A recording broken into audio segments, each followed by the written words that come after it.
নমস্কার বন্ধুরা, তো ভিভো T3 সিরিজের মধ্যে আর একটা নতুন ফোন আসতে চলেছে। এবারের ফোনটার নাম হলো ভিভো T3 Pro। তো জন্য এই ভিডিওতে ডিসকাস করব এই যে T3 Pro বলে যে স্মার্টফোনটা আসতে চলেছে, এটার পুরো ডিজাইন, স্পেসিফিকেশন আর প্রাইস, আর যে দাম এটা লঞ্চ হবে তো সেই দাম এটাই সবচেয়ে ভালো ডিভাইস হবে কি হবে না। তো এই ভিডিওতে আমরা এটার সম্বন্ধে আলোচনা করব। তো চলো শুরু করা যে ভিডিওটা কোনো সময় নষ্ট না করে, আপনি যদি গ্যাজেটাল বাংলা চ্যানেলে প্রথমবার আসেন আর কোনো বাংলা টেক ভিডিও ডেইলি দেখতে চান, তাহলে গ্যাজেটাল বাংলা চ্যানেলটা সাবস্ক্রাইব অবশ্যই করে নেবেন। তবে হ্যাঁ, ভিডিওটা শুরু করার আগে আপনাকে একটা জিনিস বলে দিই, এই যে ভিভো T3 Pro বলে যে স্মার্টফোনটা আসতে চলেছে, এটা যে আইকো স্মার্টফোনের রিব্র্যান্ডের ভার্সন হবে, সেই স্মার্টফোনটার পুরো আনবক্সিং ভিডিও আমার কাছে আছে। তো ওই জন্য আমি এখানে ওই ভিডিওটাই দেখবো, আপনি জাস্ট এটা ধরে নেবেন, সেম স্পেসিফিকেশন আপনি ভিভো T3 Pro তে দেখতে পাবেন। তো প্রথমত আলোচনা করবে ডিজাইন সম্বন্ধে। তো যেমন দেখতে পাচ্ছেন এই যে ভিভো T3 Pro, পেছন দিক থেকে দেখতে হবে এক্স্যাক্টলি এরকম। এর থিকনেস হলো 7.98 মিলিমিটার আর ওয়েট 194 গ্রাম। এর পেছন দিকের যে মেটেরিয়ালটা যতদূর মনে হচ্ছে গ্লসি টাইপের গ্লাস ব্যাক কভার। আর এই ফোনটা আপনি 2-3টে আলাদা কালারে পাবেন, কিন্তু একটা কালার অবশ্যই হবে নেভি ব্লু। ডিসপ্লে দিক থেকে আপনি পাবেন 6.78 inch 1.5K 144 hertz 10 bit AMOLED display, যেটার সঙ্গে 2000 হার্জের টাচ সামলিং রেট, 3840 হার্জের পিডালন ডিমিং রেট, 4500 নিটসের brightness, 20:9 aspect ratio, 93% screen to body ratio. ডিসপ্লের যে সার্টিফিকেশন সেটা হলো HZ10+ সার্টিফিকেশন, আর তার সঙ্গে পান্ডা গ্লাসের ডিসপ্লে প্রোটেকশন। তার মানে সোজা কথা বলতে গেলে যে প্রাইস পয়েন্টে আসছে সেই হিসেবে ডিসপ্লেটা সত্যিই খুব ভালো। প্রসেসরের দিক থেকে এতে আপনি পাবেন স্ন্যাপড্রাগন 7 জেনারেশন 3 প্রসেসর, যেটার সঙ্গে 6000 মিলিমিটার করে আশেপাশে একটা ভেপার কুলিং চেম্বারও আপনি পাবেন।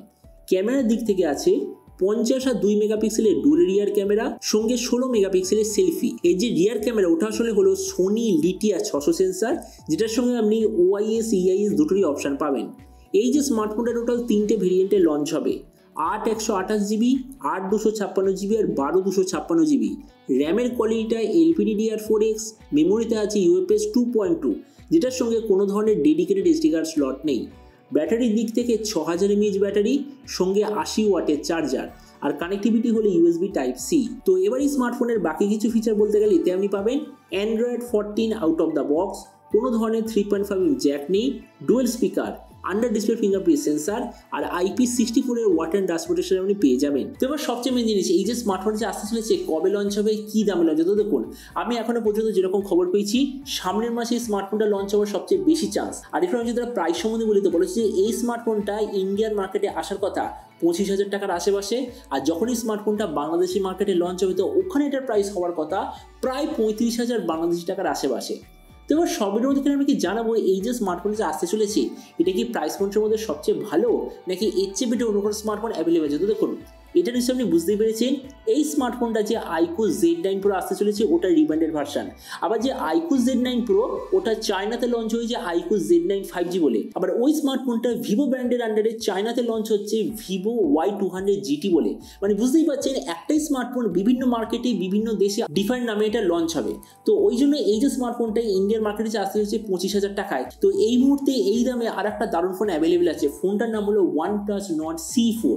তো আমি যদি ওটার সঙ্গে কম্পেয়ার করি, প্রথমত ডিসপ্লে এদিক থেকে আমি বলবো ভিভো বেটার, কেননা 1.5K ডিসপ্লে, OnePlus-এ আছে ফুল HD প্লাস ডিসপ্লে, মানে ডিসপ্লের দিক থেকে ভিভো বেটার। প্রসেসর, দুটোর প্রসেসর এক্স্যাক্টলি সেম, কোনো ডিফারেন্স নেই।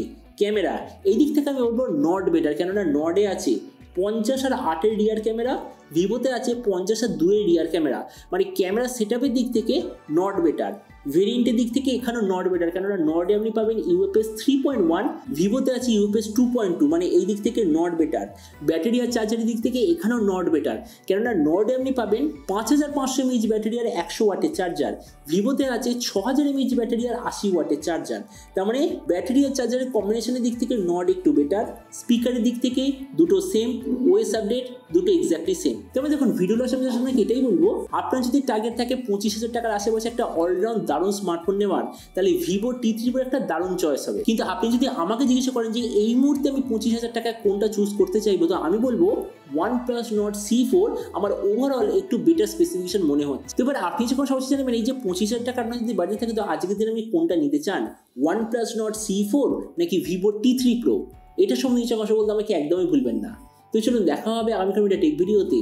Till then stay tuned and always remember, think positive, be positive. Thank you.